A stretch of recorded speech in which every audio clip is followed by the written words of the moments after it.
வணக்கம். விஜய் முதலமைச்சரான பிறகு பார்த்தீங்கன்னா, தாவேகால நிறைய பேர் அதிமுகவில் இருக்கிற நிறைய பேரை கொண்டு வந்து சேர்க்க போகிறாங்க, முன்னாள் அமைச்சர்கள் எல்லாமே. ஏன்னா அதிமுகவில் இருக்கிறவங்களுக்கு இப்போ எடப்பாடி பழனிசாமி தலைமை மேலே அதிருப்தி, அவர் இறங்கி வர மாதிரி இல்லை, தொண்டர்கள் உணர்வையும் புரிஞ்சுக்க மாட்டேங்கிறாரு, நிர்வாகிகள் பேச்சையுமே கேட்க மாட்டேங்கிறாரு, தன்னிச்சையான முடிவு எடுக்கிறாரு.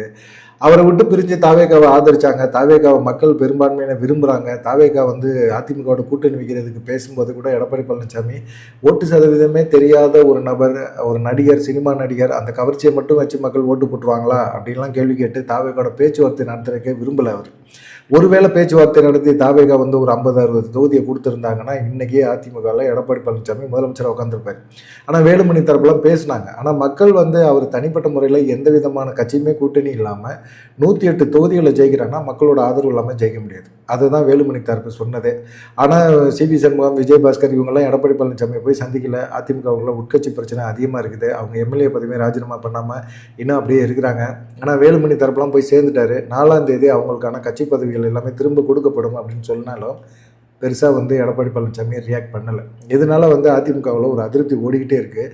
அது ஏற்கனவே பார்த்தீங்கன்னா அதை வச்சு நான் சொல்லிக்கிட்டே இருக்கிறாரு. 90% அதிமுக தொண்டர்கள் மற்றும் நிர்வாகிகள் தாவேகா நோக்கி வருவாங்க, சீக்கிரமாக வருவாங்க. தாவேகா வந்து அந்த அளவுக்கு வந்து இப்போ மக்கள் சக்தியாக இயங்க ஆரம்பிச்சிருச்சு அப்படிங்கிற மாதிரி ஒரு விஷயத்த வந்து பேசியிருந்தார். இன்னைக்கு கிட்டத்தட்ட 3 பேர் வந்து அதிமுகவில் இருந்து விலகி அவங்க வந்து தாவேகாவில் இணைய போகிறாங்க அப்படின்னு சொல்கிறாங்க. எப்படி இது சாத்தியம் அப்படின்னா, சாத்தியம்தான் எல்லாமே. எடப்பாடி பழனிசாமியோ டிடி தினகரனோ குதிரை பேரம் அப்படின்னு சொல்லிட்டு நாங்கள் சபாநாயகர்கிட்ட சொல்லுவோம், நீதிமன்றத்துக்கு போவோம், கவர்னர்கிட்ட புகார் கொடுப்போம், எந்த வேணாலும் பண்ணிக்கங்க. அவங்க விருப்பப்பட்டு போய் கட்சி மாறி சேர்றாங்க. அதில் 3 பேர் வந்து முன்னாள் அமைச்சர்கள், 9 முன்னாள் சட்டமன்ற உறுப்பினர்கள் இன்னைக்கு விஜய் தலைமையில் தாவேகால இணைய போகிறாங்க அப்படிங்கிற ஒரு செய்தி தான் இன்றைக்கி மிகப்பெரிய ஒரு அரசியல் வட்டாரத்தில் பரபரப்பாக பேசப்படுது. வந்து புஸ்லி ஆனந்தை பார்க்க போகிறாங்க. புஸ்லி ஆனந்த் மூலமாக வந்து முதலமைச்சர் விஜய்கிட்ட போய் சந்தித்து அதன்படி செயல்பட போகிறாங்க அப்படிங்கிற மாதிரி தாவேகால இணைய போகிறாங்க அப்படிங்கிற ஒரு கருத்து பரவலாக இருக்குது. இது சாத்தியம்தான். எப்பயுமே வெற்றி பெற்ற குதிரை மேலே தான் பந்தயம் கட்டுவாங்க. இந்த தேர்தலில் வந்து எடப்பாடி பழனிசாமி கண்டிப்பாக ஜெயிச்சிருக்கணும். ஜெயிக்கிறதுக்கு தவறு, ஜெயிக்காமல் போனதுக்கு காரணம் வந்து எடப்பாடி பழனிசாமியோட செயல்பாடுகள். மற்றபடி கூட்டணி சம்மந்தமாக யார்கிட்டையும் பெருசாக அவர் பேசலை. எல்லாத்தையுமே ஏளனமாக பேசினார். அதுதான் கூட்டணிக்கு வர கட்சிகளை கூட அவாய்ட் பண்ணார். இது எல்லாமே தொண்டர்களும் பார்க்குறாங்க, நிர்வாகிகளும் பார்க்குறாங்க. அதிமுக முன்னே இருந்தால் அதிமுக இல்லை, தொடர்ந்து அதிமுகவில் பயணம் பண்ணுறது நமக்கு எதிர்காலம் இல்லை அப்படிங்கிறத உணர்ந்துட்டாங்க. நம்மளை நம்பி இருக்கிற ஆதரவாளர் இருக்காங்களா, முன்னாள் அமைச்சர்களுக்கு ஆதரவாளர் இருக்காங்க. உள்ளாட்சி தேர்தல் வரப்போகுது. உள்ளாட்சி தேர்தல் வந்துச்சுன்னா அவங்க எதிர்பார்ப்பாங்க, எடப்பாடி பழனிசாமியை நம்பி நிற்க முடியுமா, தேர்தலில் நின்று ஜெயிக்க முடியுமா, அதிமுகவுக்குன்னு ஓட்டு கேட்க முடியுமா, மக்கள் விரும்புவாங்களா? இன்றைக்கி விஜய்க்குன்னு ஒரு மாசு இருக்குது. இந்த மாசுக்கு இடையில எடப்பாடி பழனிசாமி காணா போயிட்டார். அதிமுகங்கிற ஒரு கட்சியை அழிக்கிறாங்க தாவேகா அப்படிங்கிறது உறுதியாக தெரியுது. தொண்டர்களும் வந்து இனிமேல் எடப்பாடி பழனிசாமி நம்பி பிரயோஜனம் கிடையாது அப்படிங்கிற ஒரு எண்ணத்துக்கு போயிட்டாங்க. அதனால் பார்த்தீங்கன்னா அதிமுகவில் இருந்து முன்னாள் அமைச்சர் உடுமலை ராதாகிருஷ்ணன் அவர் வந்து ரொம்ப எடப்பாடி பழனிசாமி நெருக்கமான நபர் தான். அவரே கிளம்புறேங்கிறாரு. அப்புறமா திருப்பூரில் எம்எஸ்என் ஆனந்தன் அவருமே கிளம்புறாரு. அப்புறமா கடலூரில் எம்சி சம்பத் இவருமே வந்து தாவேகால விஜய் தலைமையில் விஜய் நேரடியாக பார்த்து, முதலமைச்சர் விஜய் நேரடியாக பார்த்து அவர் மூலமாக வந்து கட்சியில் இணைய போகிறாங்க அப்படின்னு சொல்லி ஒரு பேச்சு ஓடிக்கிட்டே இருக்குது.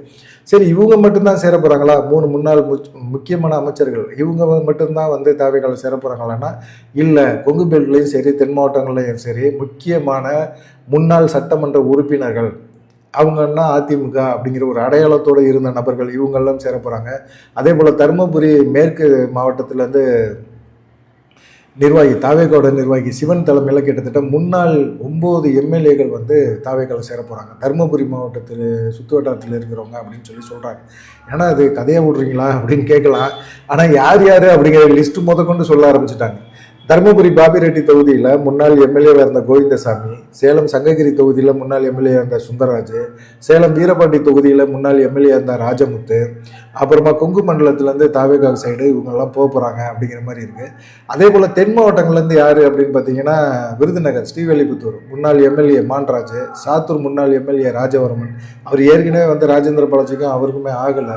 இனிமேலும் வந்து எடப்பாடி பழனிசாமிகிட்ட போய் சேர்ந்து என்ன பண்ணுறது, ஒன்றும் செட் ஆகாது அப்படிங்கிற ஒரு சூழ்நிலையிலாம் தாவேகா தான் நமக்கு செட்டு அப்படிங்கிற மாதிரி ஒரு எண்ணத்துக்கு வந்துட்டாங்க. அதே போல் திருவண்ணாமலையத்தில் வந்து பார்த்திங்கன்னா கிட்டத்தட்ட முன்னாள் எம்எல்ஏ பன்னீர்செல்வம் அவர் தலைமையில் கிட்டத்தட்ட 9 பேர் அவங்களும் வந்து தாவேகால இணைகிறதுக்கான வாய்ப்புகள் அதிகமாக இருக்குது. இன்னைக்கு அதிமுகவில் மிகப்பெரிய ஒரு அரசியல் பூகம்பம் வெடிக்கிறதுக்கு வாய்ப்புகள் அதிகமாக இருக்குது அப்படிங்கிற மாதிரி சொல்கிறாங்க. பார்க்கலாம் என்ன நடக்க போகுது அப்படின்னு சொல்லி. ஏன்னா ஏற்கனவே வந்து பார்த்திங்கன்னா அதிமுகவில் வந்து நிறைய பேர் வந்து தாவேகா சைடு போயிட்டே போனாங்க. அதுலேயும் குறிப்பாக பார்த்தீங்கன்னா முன்னாள் அமைச்சர் வெல்லமண்டி நடராஜன் ஓபிஎஸ் ரொம்ப தீவிரமாக ஆதரிச்சார். ஓபிஎஸ் வந்து அப்படியே திமுகவில் போய் சேர்ந்தபோது வெல்லமண்டியை கூட்டிகிட்டு போயிருந்தாருன்னா அவரும் திமுகவில் இணைஞ்சிருப்பார். ஆனால் திமுகவில் திருச்சியில் அவர் வந்து ஒன்றுமே கோல வச்ச முடியாது. அந்த அளவுக்கு திமுக வந்து இங்கே ரொம்ப அடர்த்தியாக இருக்குது, ஒன்றும் செய்ய முடியாது, 10ஓட 11 தான் நம்ம சுற்றணும் அப்படின்னு முடிவு பண்ணிட்டு திரும்பவும் எடப்பாடி பழனிசாமி போய் சந்தித்தார் தேர்தலுக்கு முன்னாடி. ஆனால் எடப்பாடி சந்தித்த பிறகுமே அவருக்கு பெருசாக வந்து ஒன்றுமே கிடைக்கல. அது இல்லாமல் பார்த்தீங்கன்னா இப்போ தாவேகா தான் மக்கள் விரும்புகிறாங்க அப்படின்னு தெரிஞ்ச பிறகு நம்ம டப்புன்னு ஒரு ஜம்ப் ஆயிடணும்னு சொல்லிட்டு அவரும் என்ன செஞ்சிட்டார், வெல்லமண்டி நடராஜனும் போயிட்டார். அதே போல் ஜெயங்கொண்டம் எக்ஸ்எம்எல்ஏ ராமஜெயலிங்கம் அவருமே வந்து பார்த்தீங்கன்னா தாவேகாவில் இணைஞ்சிட்டார். இப்படி நிறைய பேர் வந்து இணைஞ்சிட்டாங்க. இன்றைக்கி மிக முக்கியமான நபர்கள் எல்லாமே தாவேகாவில் இணையக்கூடிய வாய்ப்புகள் அதிகமாக இருக்குது அப்படின்னு ஒரு பேச்சு பரவலாக போயிட்டே இருக்குது. இதை பற்றி உங்களுடைய கருத்து என்ன? எடப்பாடி பழனிசாமியோட செயல்பாடுகள் சரியில்லை, அது வந்து எல்லாத்துக்குமே புரிஞ்சாலும் வந்து அவர் வந்து அதை பெருசாக எடுத்துக்க மாட்டேங்கிறார். அதுதான் மிகப்பெரிய ஒரு சங்கடம் எல்லாத்துக்குமே. என்ன செய்ய முடியும் அப்படிங்கிற ஒரு எண்ணம் தான். நம்ம எடுக்கிறதா முடிவு, நான் தான் வந்து கட்சி, நான் தான் வந்து எல்லாமே அப்படிங்கிற மாதிரி ஒரு எண்ணத்தில் இருக்கிறார். இப்போ குறிப்பாக பார்த்தீங்கன்னா சிவி சண்முகத்துக்கும் எடப்பாடி பழனிசாமி ஆகலை. அப்போ வந்து அவர் என்ன செய்யணும், பசுபதினு சிவி சண்முகத்திட்ட இருந்த மாவட்ட செயலர் பதவியை பிடிக்கிட்டு பசுபதிகிட்ட கொடுத்தாரு. அப்போ விழுப்புரத்தில் இருக்கிற மாவட்ட கட்சி அலுவலகத்தை வந்து என்கிட்ட கொடுங்கன்னு சொல்லி பசுபதி வந்து புகார் கொடுக்குறாரு. புகாரின் அடிப்படையில் சிவி சண்முகத்தோட பேச்சுவார்த்தை நடத்துகிறாங்க. எடப்பாடி பழனிசாமி என்ன செய்யணும், சிவி சண்முகம் வரல அப்படின்னா பேச்சுவார்த்தை நடத்திருக்கணும். ஏன்பா என்னப்பா என்ன பிரச்சனை, உன் பேச்சை என்ன கேட்கல சொல்லு, கட்சி எப்படி வளர்க்குறதுன்னு சொல்லு, நம்ம இது பண்ணலாம் அப்படின்னு சொல்லிட்டு பேசியிருந்தால் எல்லாமே சுமூகமாக முடிஞ்சிருக்கும். பசுபதிகிட்ட கொடுத்துட்டாரு. பசுபதி வந்து எனக்கு சாவியை கொடு, கட்சி அலுவலக சாவியை கொடுன்னு சொல்லி சிவி சண்முகத்துக்கு எதிராக போராடினார். அப்போ என்ன செஞ்சார், சிவி சண்முகம் வந்து சாவியை கொடுத்துட்டு அவங்க இந்த பிரச்சனையை வந்து சுமூகமாக முடிச்சுட்டாங்க. அப்போ வந்து என்ன செஞ்சாங்க, சிவி சண்முகத்தோட ஆதரவாளர்னு இருப்பாங்கள்ல, எப்படி எடப்பாடி பழனிசாமிக்கிட்ட ஆதரவாளர் இருக்காங்க, கட்சி பதவியை கொடுக்கல, மாவட்ட செயலர் பதவியை பிடுங்கிட்டு கட்சி சாவியை கட்சி அலுவலகத்தையும் வந்து பிடுங்கினா அவங்க என்ன செய்வாங்க, கடுப்பாகலாம் மாட்டாங்களா? அப்போ வந்து சிவி சண்முகத்தை ஆதரித்து நிறைய பேர் என்ன செஞ்சாங்க, எடப்பாடி பழனிசாமி படத்தில் தாரெல்லாம் ஊற்றி அப்படியே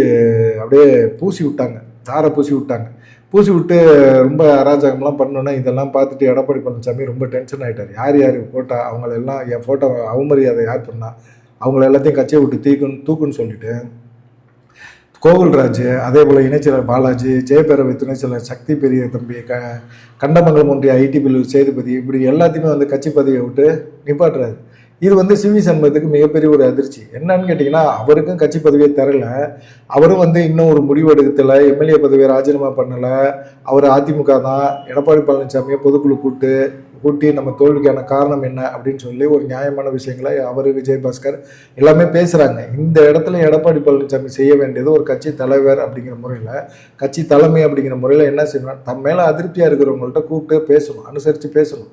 தோல்வி நான் அடைஞ்சிட்டோம்ப்பா, நம்ம ஜெயிக்கணுங்கிற ஒரு முடிவு தான் இருந்தோம், தோல்வி அடைஞ்சிட்டோம் அப்படிங்கிற ஒரு எண்ணத்தில் இருக்கணும்.